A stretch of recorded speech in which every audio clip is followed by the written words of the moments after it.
L'île de Carabane est un joyau discret niché à l'extrême sud-ouest du Sénégal, dans l'embouchure du fleuve Casamance. Elle mêle beauté naturelle, richesse culturelle et une histoire coloniale marquante. Bienvenue à tous. Soutenez notre mission indépendante. Scannez et faites votre don. Votre soutien est essentiel. Chaque don nous aide à poursuivre notre mission en toute indépendance. L'île de Carabane est à l'estuaire du fleuve Casamance, à environ 60 km de Ziguinchor. Sa superficie est à environ 57 km², couverte de mangroves, baobabs, cocotiers et palmiers. Sa population a environ 396 habitants, recensement de 2003. La communauté locale est majoritairement diola, avec une culture centrée sur la riziculture, la pêche artisanale et la collecte de crustacés. Longtemps enclavée, l'île est aujourd'hui desservie par des bateaux depuis Dakar et Ziguinchor. Est l'histoire de l'île de Carabane avec la colonisation française en 1836, l'île est cédée à la France, devenant le premier comptoir colonial en Casamance. Capitale administrative française, elle fut la première capitale coloniale de la Casamance jusqu'en 1904, avant d'être remplacée par Ziguinchor. Les édifices historiques sont entre autres l'église de style breton en 1885, la mission catholique en 1880, aujourd'hui transformée en hôtel, le pénitencier appelé « école spéciale », utilisé pour déporter les résistants à la colonisation.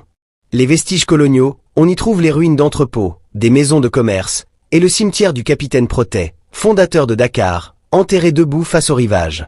Le naufrage du Jola en 2002, ce drame a isolé l'île pendant plusieurs années, freinant son développement touristique.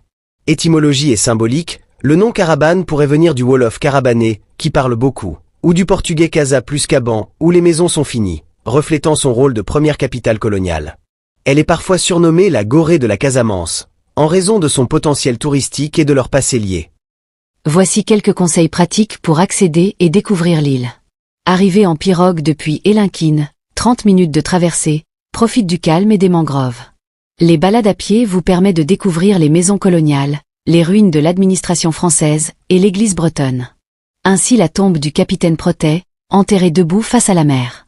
Déjeuner local poisson frais grillé, riz au yassa ou kaldou chez une famille ou petit resto local. Rencontre avec les habitants et échange avec les diolas sur leurs traditions, la fabrication du vin de palme, la riziculture.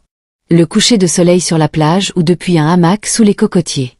Les balades en pirogue dans les bolons, bras de mer, vous permet d'observer des oiseaux, des crabes violonistes et des dauphins situés à de la chance. Visite d'un bois sacré, si autorisé, lieu de spiritualité animiste, souvent interdit aux non-initiés, mais certains peuvent être visités avec respect. Pause baignade. Plage tranquille, eau douce et chaude. Merci de partager et d'aimer cette vidéo. Abonnez pour ne pas rater aucune de nos vidéos. Merci, à la prochaine, on parlera d'une autre île, historique et touristique de la Casamance.